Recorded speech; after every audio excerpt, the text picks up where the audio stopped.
Incoming transmission standby. Welcome to the Nod News Network. The Pentagon has warned that an impasse in Congress could hinder efforts to teach Kyiv's pilots how to fly U.S. fighter jets. A looming U.S. government shutdown amid partisan bickering in Congress threatens to slow the training of Ukrainian Air Force pilots as they prepare to fly American-made F-16 fighter jets against Russian forces, the Pentagon has warned. Absolutely. There could be impacts to training, Pentagon spokeswoman Sabrina Singh admitted on Thursday in a press briefing. She added that with civilian trainers likely furloughed during a shutdown, their uniformed colleagues would be hard-pressed to make up for the personnel losses. Singh gave the example of an active-duty trainer potentially having to do the jobs of several other people if civilian employees are sent home during a shutdown. So, it's definitely going to have an impact to training, she said. With U.S. government funding set to run out as of 12:01 a.m. on Sunday, lawmakers have less than 3 days to reach a compromise that would avert a shutdown of non-essential services.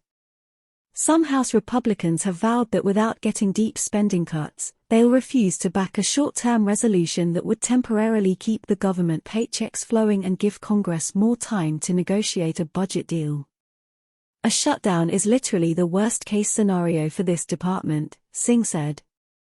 We really don't want to have to go through making painful decisions like this. She previously warned that over 1 million military service members, as well as furloughed civilian staffers, would go without pay during a shutdown. Ukrainian pilots and ground crews are currently taking language classes at Lackland Air Force Base in San Antonio, Texas, to learn the specialized English skills needed to operate and maintain F-16s. Flight and maintenance training is scheduled to begin next month at Morris Air National Guard Base in Tucson, Arizona. The Netherlands and Denmark agreed last month to provide dozens of F-16s to Ukraine, a decision that had to be cleared by U.S. President Joe Biden's administration. Also in August, Denmark began training 8 Ukrainian pilots.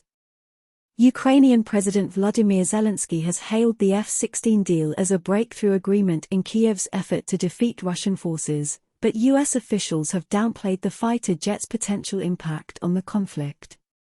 Air Force Secretary Frank Kendall warned earlier this year that the F-16 won't be a game-changer in Ukraine. The Pentagon has said that the duration of training for Ukrainian pilots will depend on their proficiency. It typically takes about 8 months to train a relatively inexperienced U.S. pilot how to fly the F-16, while more advanced pilots can be brought up to speed in about 5 months. This has been the Nod News Network, transmission complete.